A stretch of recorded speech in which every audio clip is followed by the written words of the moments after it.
ಈ ರಕ್ತ ಕಾಶ್ಮೀರ ಅನ್ನೋ ಒಂದು ಚಿತ್ರ ನಾಯಕ ನಟ ಉಪೇಂದ್ರ ಉಪೇಂದ್ರ ಉಪೇಂದ್ರ ಅಂದರೆ ಶ್ರೀಮನ್ ಮಹಾವಿಷ್ಣು ಇದ್ದಂಗೆ ಹೊಸದಾಗಿ ಹೊಸತನ ಏನಾದರೂ ಕ್ರಿಯೇಟಿವಿಟಿ ಮಾಡಬೇಕು, ಹೊಸತನವನ್ನು ಮಾಡಬೇಕು ಅಂದರೆ ಅದಕ್ಕೆ ಕನ್ನಡದಲ್ಲಿ ಮತ್ತೊಂದು ಹೆಸರೇ ಉಪೇಂದ್ರ. ರಮ್ಯ, ಕನ್ನಡದ ಮೋಹಕ ತಾರೆ ರಮ್ಯ ಮಾಡಿದ್ದಾರೆ. ಇನ್ನೊಂದು ಅತ್ಯಂತ ವಿಸ್ಮಯ ಹಾಗೂ ಸಂತೋಷಕರವಾದಂತಹ ಸುದ್ದಿ ಇದೆ. ಯಾಕೆಂದರೆ ಕಣ್ಣಿಗೆ ಆನಂದ, ಕಿವಿಗೆ ಇಂಪು. ಕನ್ನಡದ ವರನಟ, ಶ್ರೇಷ್ಠ ನಟ, ದಾದಾ ಸಾಹೇಬ್ ಫಾಲ್ಕೆ ಪ್ರಶಸ್ತಿ ವಿಜೇತ ಕನ್ನಡಕ್ಕೊಬ್ಬನೇ ಡಾಕ್ಟರ್ ರಾಜ್ಕುಮಾರ್ ಬರ್ತಾರೆ. ಸಾಹಸ ಸಿಂಹ ವಿಷ್ಣುವರ್ಧನ್, ಅವರ ಜೊತೆಗೆ ರೆಬಲ್ ಸ್ಟಾರ್ ಅಂಬರೀಷು, ನಮ್ಮ ಶಿವರಾಜ್ ಕುಮಾರು, ಆಮೇಲೆ ಪುನೀತ್ ರಾಜ್ಕುಮಾರು, ಆಮೇಲೆ ರಮೇಶ್ ಅರವಿಂದು, ಜಗ್ಗೇಶ್ ಅವರು, ಆಮೇಲೆ ನಮ್ಮ ಆದಿತ್ಯ, ಎಸ್ ವಿ ರಾಜೇಂದ್ರ ಸಿಂಗ್ ಬಾಬು ಅವರು. ಗೊತ್ತಾಯ್ತಾ? ನೋಡೋದಕ್ಕೆ ಕಣ್ಣಿಗೊಂದು ಹಬ್ಬ. ಏಕೆಂತಂದರೆ ಅವ್ರನ್ನೆಲ್ಲ ಒಟ್ಟಿಗೆ ತೆರೆ ಮೇಲೆ ತರೋದು, ನೋಡೋದು ಇದೆಯಲ್ಲ, ಅದರಂಥ ಸೌಭಾಗ್ಯ ಇನ್ನೊಂದಿಲ್ಲ. ಅದೇ ಎಲ್ಲ ಸಹೃದಯ ಕನ್ನಡಿಗ ಪ್ರೇಕ್ಷಕರಲ್ಲಿ ನಾನು ಕೇಳೋದಷ್ಟೇ, ಅದನ್ನೆಲ್ಲ ಒಂದೇ ಸ್ಕ್ರೀನ್ ಮೇಲೆ ನೀವು ನೋಡಿ ಎಷ್ಟು ಆನಂದ ಪಡ್ತೀರ. ಜೊತೆಗೆ ದರ್ಶನ್ ಕೂಡ ಅದರಲ್ಲಿ ಒಂದು ಒಳ್ಳೆ ಪಾತ್ರ ಮಾಡಿದ್ದಾರೆ. ಸಾಂಗಲ್ಲಿ ಚೆನ್ನಾಗಿ ಡ್ಯಾನ್ಸ್ ಮಾಡಿದ್ದಾರೆ. ನಮ್ಮಂತಹ ಕಲಾವಿದರಿಗೆ ನಿಮ್ಮಂಥ ಆಶ್ರಯದಾತರು, ಅನ್ನದಾತರು ನಮಗೆ ಇನ್ನಷ್ಟು ವರ್ಷ ಬದುಕಿಸ್ದಂಗೆ ಆಗುತ್ತೆ. ಹಾಗಾಗಿ ನಾನು ಮತ್ತೊಮ್ಮೆ ಕಳಕಳಿಯಿಂದ ಮನವಿ ಮಾಡ್ತೀನಿ, ಈ ಎಲ್ಲ ನಟರನ್ನು ನೋಡುವಂಥ ಸೌಭಾಗ್ಯ ಈ ಚಿತ್ರದಲ್ಲಿ ನೋಡಿದಾಗ ನಿಮಗೆ ಸಿಗುತ್ತೆ. ಶ್ರೀರಾಮಚಂದ್ರ ಮಹಾನುಭಾವ, ತಪ್ಪೇ ಮಾಡಿಲ್ಲ. ಆದರೂ ಸಹಿತ ಆ ಪುಣ್ಯಾತ್ಮನಿಗೂ 14 ವರ್ಷ ವನವಾಸ ಮಾಡುವಂಥ ಒಂದು ದುರ್ದೈವ ಬಂತು. ಏಕೆಂದರೆ ಗ್ರಹಚಾರ ಯಾರನ್ನೂ ಬಿಟ್ಟಿಲ್ಲ. ಯಾಕೆ ಮಾತು ಹೇಳ್ತಾ ಇದ್ದೀನಿ ಅಂತಂದರೆ, ಕನ್ನಡ ಚಿತ್ರರಂಗದ ಮೇರು, ದಿಗ್ಗಜ ನಿರ್ದೇಶಕ, ಸೋಲನ್ನೇ ಕಾಣದ ಸರದಾರ ಎಸ್ ವಿ ರಾಜೇಂದ್ರ ಸಿಂಗ್ ಬಾಬು. ಬಾಬು ಅಂತಂದ್ರೇ ಒಂದು ಹೋರಾಟ. ಯಾಕೆಂದರೆ ಎಸ್ ವಿ ರಾಜೇಂದ್ರ ಸಿಂಗ್ ಬಾಬು ನೋಡಿದಂತಹ ನಟರುಗಳಿಲ್ಲ, ಮಾಡಿದಂತಹ ಸ್ಕ್ರಿಪ್ಟ್ ಇಲ್ಲ. ಎಲ್ಲದಕ್ಕಿಂತ ಬಹಳ ಮುಖ್ಯವಾಗಿ ಹೇಳಬೇಕು ಅಂದರೆ, ಅವರಷ್ಟು ಜೀವನದಲ್ಲಿ ಏರಿಳಿತಗಳು, ನೋವು, ನಲಿವನ್ನು ಕಂಡಂತಹ ಮಿಕ್ಕಾವ ನಿರ್ದೇಶಕನೋ ಇಲ್ಲ ಅಂತಲೇ ನಾನು ಧೈರ್ಯವಾಗಿ ಹೇಳ್ತೀನಿ. ಯಾಕೆಂದರೆ ನನಗೂ ಚಿತ್ರರಂಗದಲ್ಲಿ 48ರಿಂದ 49 ವರ್ಷ ಸರ್ವಿಸ್ ಆಯಿತು. ಅದಕ್ಕೋಸ್ಕರ ಈ ಮಾತು ಹೇಳ್ತಾ ಇದ್ದೀನಿ. ಗೊತ್ತಾಯ್ತಾ? ಬೆರಳೆಣಿಕೆಯಷ್ಟು ಚಿತ್ರಗಳು ಗೆದ್ದರೇ ಬೀಗುತ್ತಾರೆ.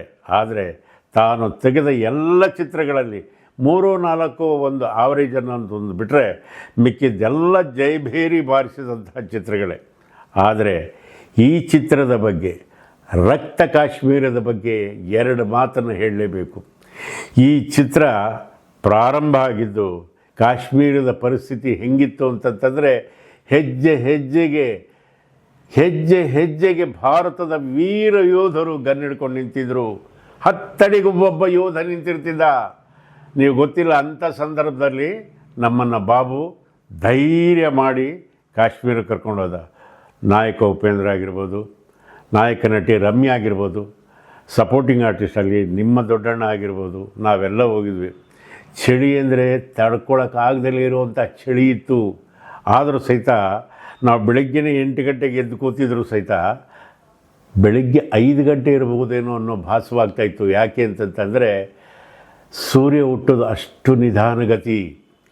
11 ಗಂಟೆಗೆ ನಮ್ಮನ್ನೆಲ್ಲ ರೆಡಿ ಮಾಡಿ ಕರ್ಕೊಂಡು ಹೋಗೋರು. 3 ಚೆಕ್ ಪೋಸ್ಟು ಎಲ್ಲದನ್ನು ದಾಟಿ ಹೋಗಿ ಸಿಂಧೂ ನದಿ ಬಯಲಿನ ನಾಗರಿಕತೆ.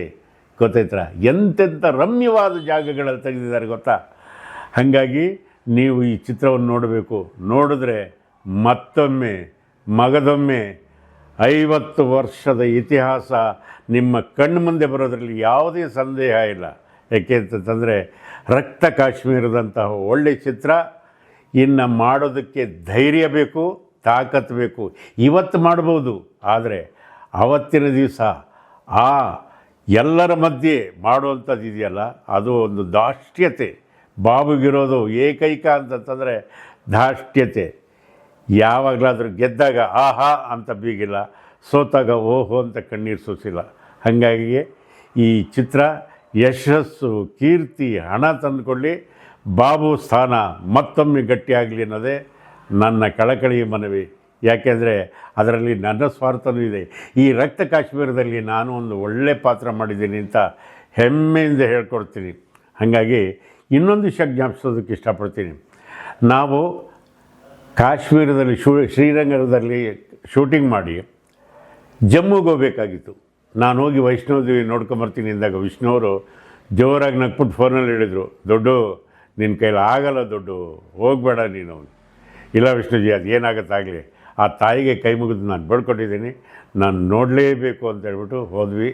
ಆದರೆ ನಮಗೆ ಒಳ್ಳೆ ದರ್ಶನ ಆಯಿತು. ವೈಷ್ಣವಿ ದೇವಿದು ಒಳ್ಳೆ ದರ್ಶನ ಆಯಿತು. ನಾವು ಅಲ್ಲಿ ಕಿರು ಕಾಣಿಕೆನ ಹಾಕಿದ್ವಿ. ಆವಾಗ ಅವ್ರು ಹೇಳಿದ್ರು, ನಾವು ನಿಮಗೆ ಬೆಳ್ಳಿ ಕಾಯಿನ ಕೊಡ್ತೀವಿ, ನೀವು ಅಡ್ರೆಸ್ ಬೇಕು ಅಂತ. ನಾನು ಒಂದೇನು ಮಾತು ಹೇಳಿದೆ, ನಾವು ಕೊಟ್ಟಿದ್ದು ತಾಯಿ ಲೆಕ್ಕದಲ್ಲಿ ಬರ್ಕೊಟ್ಟಿರುತ್ತೆ, ದಯವಿಟ್ಟು ಬೇಡ ಅಂದರೆ. ಇಲ್ಲ, ಪ್ರತಿಯೊಂದೂ ಅಕೌಂಟಿಗೆ ಹೋಗೋದು, ಲೆಕ್ಕಕ್ಕೆ ಹೋಗೋದು, ದಯವಿಟ್ಟು ನಿಮ್ಮ ಹೆಸರು ಹೇಳಿದ್ರು. ಎಲ್ಲ ಹೆಸರು ಹೇಳಿದಾಗ ನಮ್ಮ ಒಳ್ಳೆತನನ ಕೇಳ್ಬಿಟ್ಟು ಅವ್ರು ಏನಂದರು ಅಂದರೆ, ನೀವು ಕರ್ನಾಟಕದವರ ಸೌತ್ ಇಂಡಿಯಾದಲ್ಲಿದ್ದ. ಹೌದು, ಯಾಕೆಂದರೆ ನಾನು ನೋಡಿದ್ದೀನಿ ಕರ್ನಾಟಕದವರಿಗೆ ಈ ಸಹೃದಯ ಇರೋದು ಅನ್ನೋ ಮಾತನ್ನು ಕಾಶ್ಮೀರದಲ್ಲಿ ಹೇಳಿದಾಗ ನನ್ನ ಹೃದಯ ಉಬ್ಬಿ ಬಂತು. ಯಾಕೆ ಅಂತೀರಾ, ಕನ್ನಡದ ಹೃದಯವನ್ನು ನಮ್ಮ ಮಾರುತಿ ಭಗವಾನರು ಆಂಜನೇಯ ದೇವರು ಹೃದಯ ಬಗೆದು ತೋರಿಸಿದ್ದಾರೆ. ನನ್ನ ರಾಮ ಇಲ್ಲಿದ್ದಾನೆ. ಹಾಗೆ ಎಲ್ಲಿ ಒಳ್ಳೆತನ ಇರುತ್ತೋ ಅಲ್ಲಿ ಕರ್ನಾಟಕದ ಹೆಸರು ಇರುತ್ತೆ ಅನ್ನೋ ಮಾತನ್ನು ಹೇಳೋಕ್ಕೆ ಇಷ್ಟಪಡ್ತೀನಿ. ಅಲ್ಲಿಂದ ಬಂದಿದ್ದ ತಕ್ಷಣ ನಾನು ಆ ಬೆಳ್ಳಿಕಾಯಿನ ತೊಗೊಂಡೋಗಿ ವಿಷ್ಣುವರ್ಧನ್ ಅವ್ರು ಕೊಟ್ಟಾಗ ಅವರು ಪಟ್ಟಷ್ಟು ಸಂತೋಷ, ಅವ್ರ ಕಣ್ಣಲ್ಲಾದಂಥ ಆನಂದ, ಒಂದು ಖುಷಿ ನಾನು ಮತ್ತೊಮ್ಮೆ ಜೀವನದಲ್ಲಿ ನೋಡಲಿಲ್ಲ. ಹಾಗಾಗಿ ಕರ್ನಾಟಕದಾದ್ಯಂತ ರಿಲೀಸ್ ಆಗ್ತಾಯಿದೆ. ಮತ್ತೊಮ್ಮೆ ಮಗದೊಮ್ಮೆ ನಿಮ್ಮ ಆಶೀರ್ವಾದ ಇರಲಿ. ಈ ಚಿತ್ರ ಗೆಲ್ಲಿ ಅನ್ನೋದೇ ನನ್ನ ಶುಭ ಹಾರೈಕೆ. ಅರಸೀಕೆರೆಯ ಮಾಲೇಕಲ್ ತಿರುಪತಿ ಸಾಲಿಗ್ರಾಮದ ವೆಂಕಟೇಶ್ವರ ಅವ್ರನ್ನ ಕೈ ಹಿಡಿದು ಕಾಪಾಡಲಿ. ಅವನ ರೂಪದಲ್ಲಿ ಕರ್ನಾಟಕದ ಎಲ್ಲ ಜನತೆ ಈ ಚಿತ್ರವನ್ನು ನೋಡಿ ಗೆಲ್ಲಿಸಿ ಅನ್ನೋದೇ ನಿಮ್ಮ ದೊಡ್ಡಣ್ಣನ ಕಳಕಳಿ ಮನವಿ. ನಮಸ್ಕಾರ, ನಮಸ್ಕಾರ. ಈ ಚಿತ್ರ ಶತದಿನೋತ್ಸವ ಆಚರಿಸಿದಾಗ ನಾವು ನೀವು ಮತ್ತೊಮ್ಮೆ ಸಂಧಿಸೋಣ. ಶುಭವಾಗಲಿ. ಬಾಬು, ಹ್ಯಾಟ್ಸಪ್.